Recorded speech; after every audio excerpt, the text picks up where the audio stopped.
Assalamualaikum warahmatullahi wabarakatuh dan selamat sejahtera saya ucapkan kepada doktor dan rakan-rakan sekalian. Kami dari kumpulan 3 ingin membentangkan mengenai pengaruh alam sekitar fizikal terhadap haiwan. Sebelum memulakan pembentangan, kumpulan kami terdiri daripada 5 orang ahli. Yang pertama saya, Ayu Nazrin. Yang kedua, Priscilia Natalia. Yang ketiga, Nurul Karimah. Yang keempat, Nasrah. Dan yang terakhir ialah Aina Faruni. Apakah itu alam sekitar fizikal? Alam sekitar fizikal merupakan satu set angkubar atau unsur-unsur yang saling berinteraksi atau saling bertindak balas antara satu sama lain, mempunyai tenaga dan bahan yang dapat keluar dan masuk melalui sistem tersebut. Apakah contoh komponen dan unsur-unsur yang saling berinteraksi ni? Contohnya seperti atmosfera, hidrosfera dan juga litosfera. Sebagai contoh, sistem hutan, inputnya terdiri daripada tenaga suria, karbon dioksida dan air yang datang dari atmosfera. Manakala outputnya pula seperti wap air yang dibebaskan melalui proses respirasi dan oksigen dibebaskan melalui proses fotosintesis. Alam sekitar fizikal terhadap haiwan. Bentuk muka bumi, yang kedua saliran, yang ketiga tanah dan yang keempat iklim. Keempat-empat komponen ini telah memberi pengaruh terhadap haiwan. Yang ini bermaksud komponen-komponen ini telah menentukan sama ada sesuatu haiwan ini tinggal di sini ataupun tinggal di situ. Okey, mari kita lihat bersama-sama. Okey, yang pertama, bentuk muka bumi. Bentuk muka bumi terdiri daripada 3 jenis, iaitu tanah tinggi, tanah pamah dan pinggir laut. Okey, tanah tinggi. Apakah itu tanah tinggi? Tanah tinggi ini merupakan kawasan yang mempunyai ketinggian melebihi 180 meter dari aras laut. Okay, apakah hidupan liar yang tinggal di kawasan tanah tinggi ni? Okay, contohnya seperti kambing gurun, tupai, serigala. Kenapa dia tinggal di kawasan tanah tinggi ni? Supaya mudah mencari mangsa. Okey. Contoh lain, hidupan liar yang tinggal di Banjaran Keroka. Okay, Banjaran Keroka ni dekat mana? Banjaran Keroka ni terletak di negeri Sabah.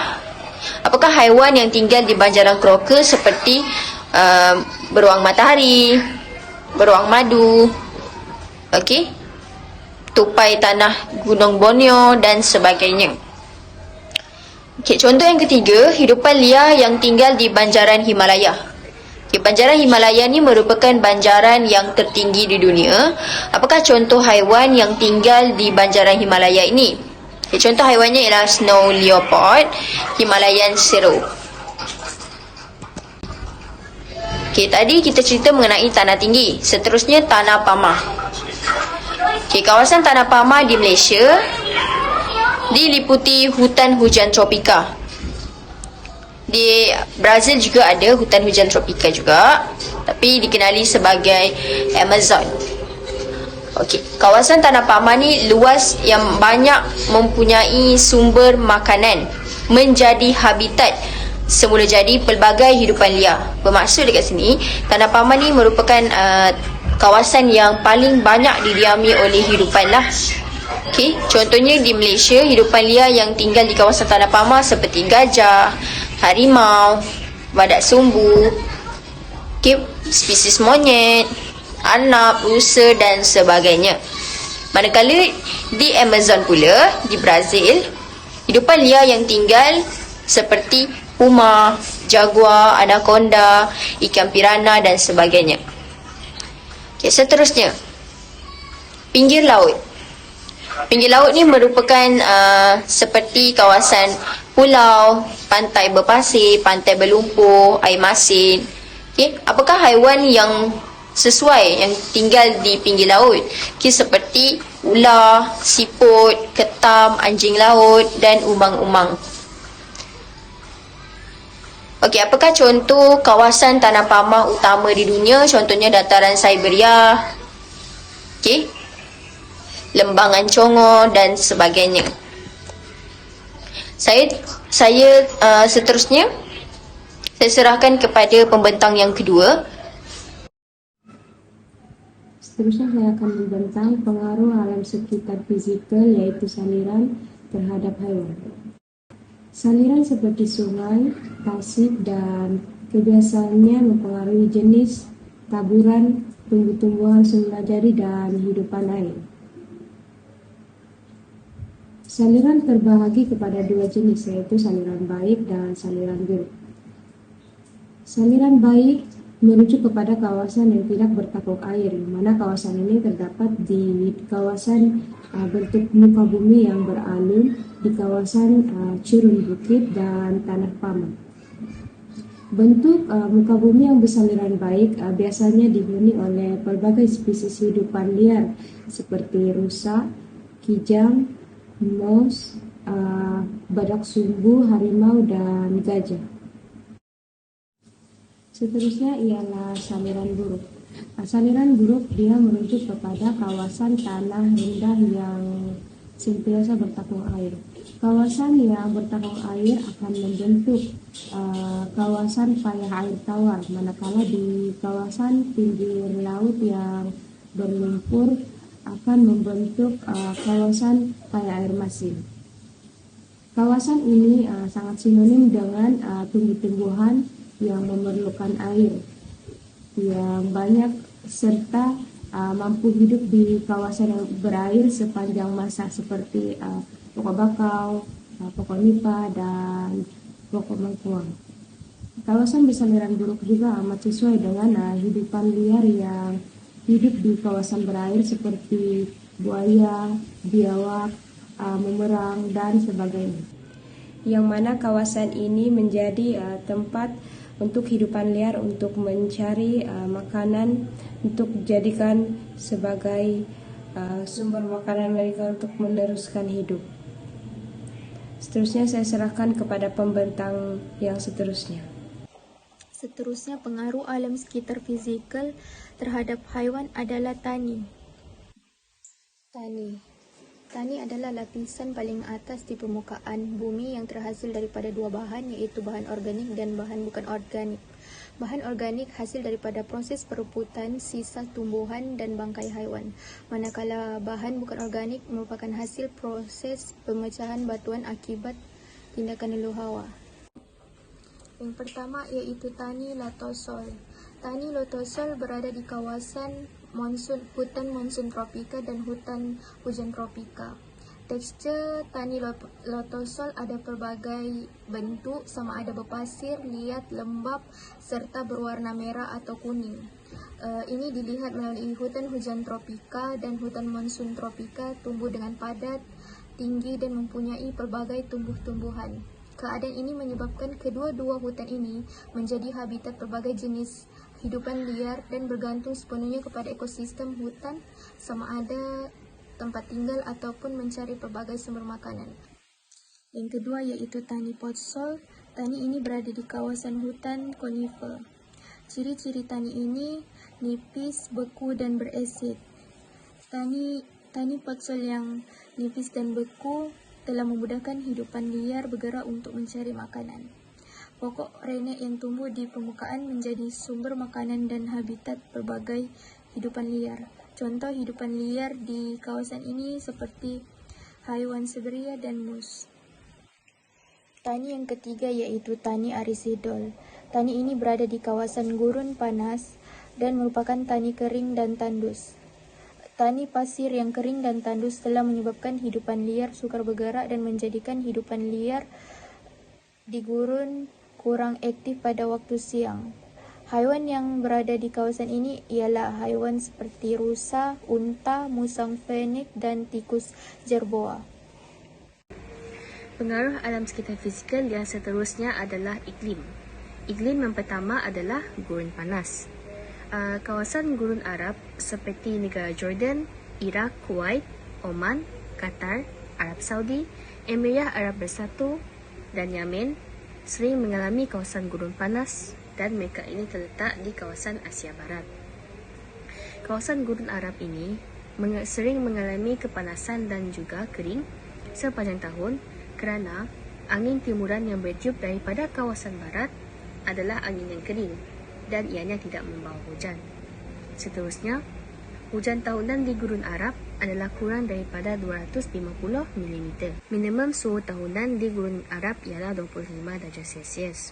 Suhu pada waktu siang di Gurun Arab adalah tinggi, iaitu antara 32 darjah Celsius hingga 36 darjah Celsius kerana langit tidak berawan. Manakala, suhu pada waktu malam pula adalah lebih sejuk, iaitu kira-kira 5 darjah Celsius dan juga suhu tahunan adalah antara 17 darjah Celsius hingga 20 darjah Celsius. Contoh hidupan liar yang tinggal di kawasan gurun panas adalah seperti kita ada tikus jerboa, oryx, laba-laba, musang fennec, rusa gezer dan juga unta. Iklim yang seterusnya yang saya akan bincangkan adalah monsun tropika. Antara kawasan yang beriklim monsun tropika adalah seperti di India, di Sri Lanka, Pakistan, Bangladesh, kita ada Filipina, Myanmar, Thailand, Vietnam, Laos dan juga Kemboja. Keadaan angin semasa monsun tropika adalah angin monsun lembap bertiup dari laut ke darat menyebabkan hujan berlaku semasa musim panas. Manakala angin monsun bertiup daripada darat ke laut menyebabkan musim kering yang nyata berlaku. Selain itu, keadaan hujan semasa monsun tropika adalah hujan tahunan adalah lebat, namun taburannya tidak sekata, iaitu antara 1000 mm hingga 2000 mm. Seterusnya adalah suhu. Iklim ini ia memiliki suhu antara 24 darjah Celsius hingga 20 darjah Celsius sepanjang tahun. Antara hidupan liar yang menetap di kawasan monsun tropika adalah seperti harimau bintang, ada gajah, monyet, burung murai, ada serpelai, burung bangau dan juga binturong biawak. Seterusnya adalah Siberia. Antara kawasan yang terdapat di Siberia adalah di utara Asia, dia meliputi sebahagian besar wilayah Rusia, manakala di utara Eropah, yaitu kawasan iklim Siberia meliputi negara Poland dan Jerman. Perubahan tiupan angin yang berlaku di Siberia ialah angin barat daya di selatan Siberia membawa udara panas dari Asia Tengah dan Timur Tengah. Seterusnya ialah hujan. Jumlah kerepasan tahunan di kawasan beriklim Siberia adalah kira-kira 500 mm, manakala pada musim sejuk, kerepasan akan turun dalam berbentuk salji. Suhu di kawasan ini adalah pada musim panas yang pendek dengan suhu antara 15 darjah Celsius hingga 20 darjah Celsius. Manakala musim sejuk di kawasan ini adalah antara 6 hingga 8 bulan dengan suhu antara negatif 17 hingga negatif 5 darjah Celsius. Musim bunga dan musim lorong singkat. Seterusnya, julat suhu tahunan adalah sangat besar, iaitu hingga 30 darjah Celsius sehingga 50 darjah Celsius. Antara contoh hidupan liar yang terdapat di kawasan ini adalah martin, mink, beruang kutub, harimau Siberia, Siberian wolf, dan lynx. Yang terakhir yaitu kawasan Laurentia. Kawasan ini dia meliputi kawasan Kanada Timur, Timur Laut, Amerika Syarikat, China di bagian utara dan Manchuria, Korea Utara, Jepun di bagian utara, serta Patagonia di Amerika Selatan. Seterusnya ialah perubahan tiupan angin. Arus sejuk merendahkan suhu di kawasan pantai Jepun, China, Korea Utara, dan kawasan Siberia. Manakala angin monsun barat laut bertiup dari darat menyebabkan musim dingin adalah keringnya ialah hujan. Hujan akan turun sepanjang tahun, iaitu hujan tahunan antara 500 mm hingga 1000 mm dan hujan akan turun lebih banyak pada musim panas. Manakala pada musim sejuk, kerepasan akan turun dalam berbentuk salji. Suhu. Min suhu tahunan adalah 9 darjah Celsius hingga 17 darjah Celsius. Pada musim panas, suhu adalah sederhana, panas dan singkat, iaitu antara 21 darjah Celsius hingga 26 darjah Celsius. Pada musim sejuk, suhu adalah sangat sejuk, iaitu kira-kira negatif 6 darjah Celsius sehingga 10 darjah Celsius, manakala julat suhu tahunan adalah antara 20 darjah Celsius hingga 30 darjah Celsius. Hewan liar yang terdapat di kawasan ini adalah wood duck, bee aviar, Canadian lynx, Canadian goose, northern flicker, dan chipmunk. Kesimpulannya, alam sekitar fizikal banyak memainkan peranan penting dalam kehidupan haiwan. Perubahan persekitaran fizikal seperti saliran, tanah, iklim, dan bentuk muka bumi banyak mempengaruhi kehidupan haiwan di muka bumi. Akhir sekali, perubahan alam sekitar fizikal juga banyak mempengaruhi kepelbagaian spesies haiwan di muka bumi. Hal ini kerana habitat haiwan yang terganggu akan menyebabkan kepupusan kepelbagaian spesies haiwan dan berlakunya ketidakseimbangan ekosistem. Sekian dan terima kasih.